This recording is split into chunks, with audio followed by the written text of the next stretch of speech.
Buenas tardes para todos. Mi nombre es Diana Isabel Alarcón Moreno, quien preside el Comité de Ética Hospitalaria el día de hoy aquí en el Hospital San José de la ciudad de Bogotá.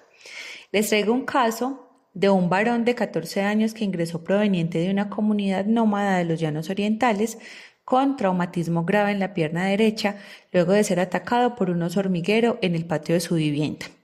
A este paciente se le hicieron estudios que confirmaron la lesión de la arteria proplítea derecha y el servicio de cirugía vascular procedió a intentar la revascularización de urgencia con necesidad añadida de fasciotomía anterior y posterior.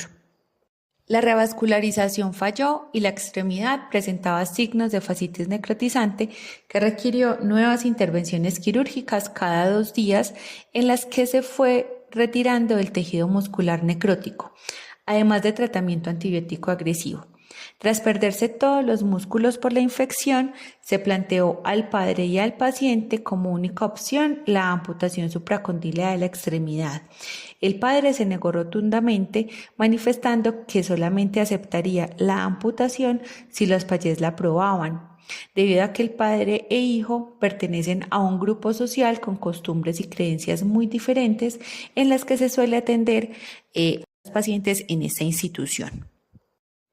El dilema ético que se presenta en esta situación, basado en el texto La deliberación moral, el método de la ética clínica, a propósito de un caso de paciente pediátrico de la Revista Colombiana de Psiquiatría, nos permite evidenciar los siguientes dilemas. Realizar el procedimiento quirúrgico al menor aún sin consentimiento del padre por tratarse de una situación de vida o muerte. Si se realiza la amputación, se puede salvar la vida del paciente, pero se corre el riesgo de que sea rechazado por su comunidad. Si el paciente no entiende el idioma, se podría asumir que no está en capacidad de decidir. Dar demasiada importancia al contexto social y cultural puede demorar el procedimiento quirúrgico y comprometer la vida del paciente. Para el análisis de este caso, se eligió el método casuístico. Este modelo se refiere a la aplicación de principios o de razonamiento ético a partir de casos. Así, la solución del caso no emerge de una deducción de principios ni de la evaluación de consecuencias, sino del caso mismo. Uno de los modelos más conocidos de la casuística es la de Josen y Tolumin, que intentaron incorporar un modelo particular de la casuística a la disputa moral, ética y bioética contemporáneas. La nueva casuística aplicada al escenario clínico se trata de la llamada ética de situación, según la cual las decisiones morales y las circunstancias que las generan son únicas e irrepetibles, por lo que es imposible aplicar leyes universales o principios que la expliquen. Tolumin sostiene que el conocimiento ético no es exacto e irrefutable. Existe, por el contrario, una analogía entre el conocimiento médico y el ético. Ambos llegan siempre a un juicio razonable, más que a un juicio exacto. De esta forma, la casuística se propone como un punto intermedio entre el absolutismo de la teoría moral y el relativismo que podría resultar al considerar la falta de acuerdo entre esas mismas teorías. La casuística o ética de la situación aborda diversos aspectos de cada caso, especialmente el contexto sociocultural y legal administrativo que pueden ser determinantes para la toma de decisiones. Es el razonamiento moral basado en casos. Este método se encuentra basado en el análisis de casos puntuales similares que permiten determinar la mejor acción ética comparando casos previos similares para tomar decisiones éticas informadas. Por tratarse de un paciente con condiciones socioculturales y demográficas especiales, desde el Comité de Ética Hospitalaria se tomó la decisión de utilizar el método casuístico para encaminar la deliberación del caso puntual, teniendo en cuenta que el paciente y su padre pertenecen a una comunidad indígena y no solo presentan barreras de lenguaje, sino también sociales y culturales, poniendo en riesgo la exclusión del menor de la comunidad a la que pertenece. Además, se puso el caso en conocimiento de las diferentes entidades gubernamentales como el ICBF, la Secretaría de Salud, la Defensoría del Pueblo, para garantizar los derechos del menor sin violentar su contexto social y cultural.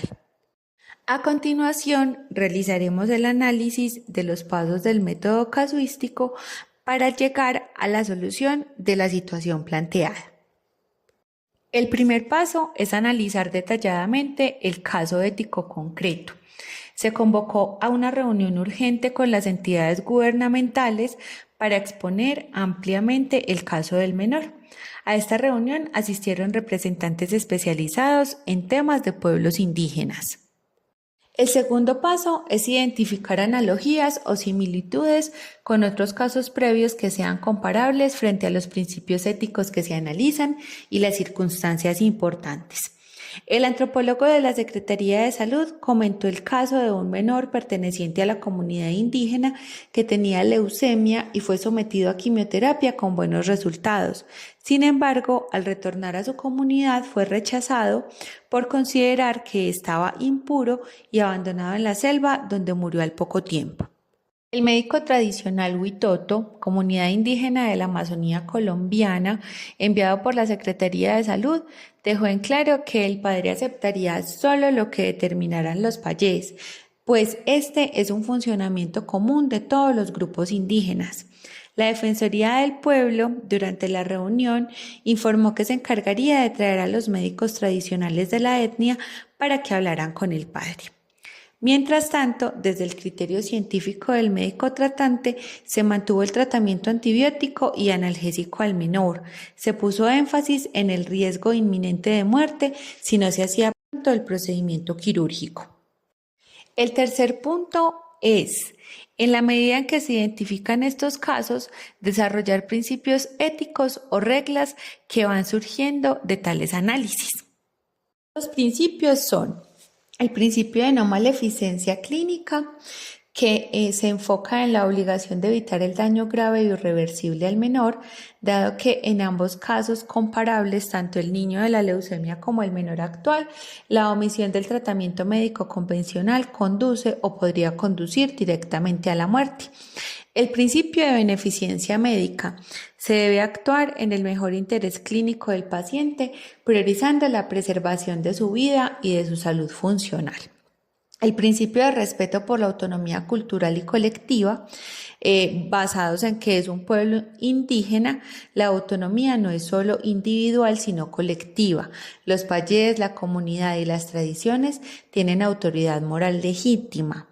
El padre no actúa en desinterés al menor, sino bajo un sistema de creencias que obliga a consultar a los médicos tradicionales.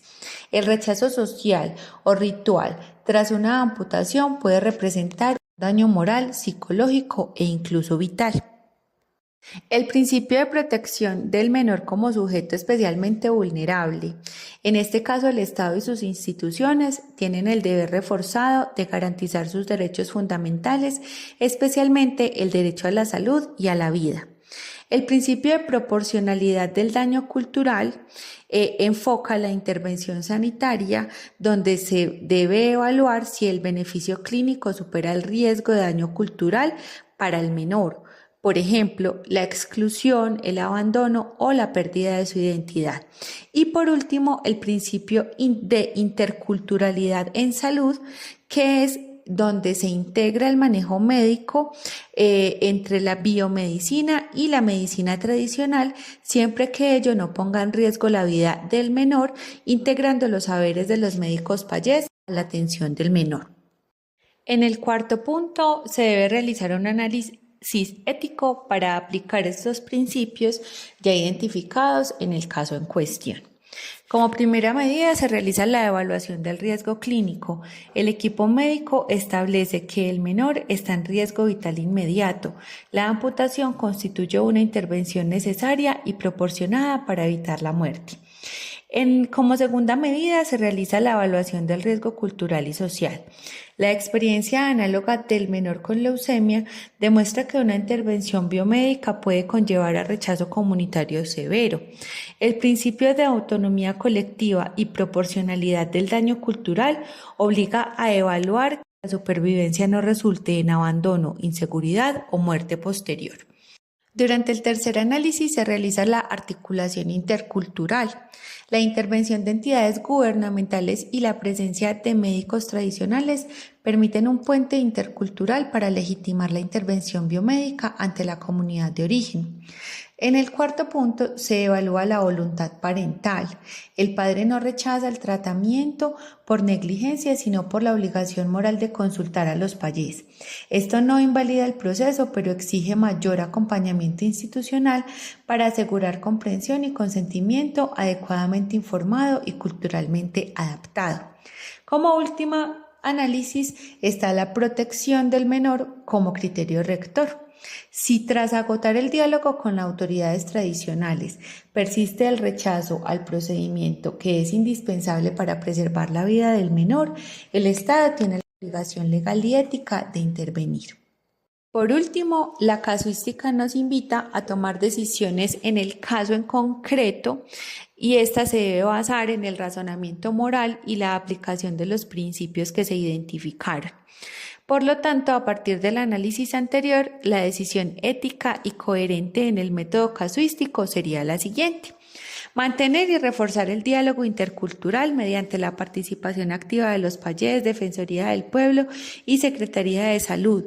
Esto busca obtener un consentimiento culturalmente legítimo y evitar la exclusión del menor. Continuar con el manejo médico de soporte, antibióticos y analgésicos mientras se desarrolla el proceso intercultural, siempre que ello no aumente el riesgo de muerte. Activar protocolos de acompañamiento cultural y social para garantizar que tras la cirugía el menor no sea abandonado o excluido. Tras la aceptación de los médicos tradicionales para realizar el procedimiento, proceder con la amputación, incluyendo rituales o acompañamientos que ayuden a legitimar la intervención ante la comunidad.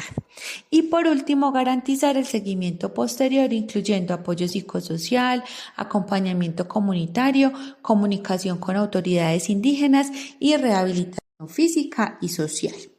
Les agradezco mucho la atención prestada. Espero nos podamos ver en el próximo comité. Muy amables. Feliz tarde.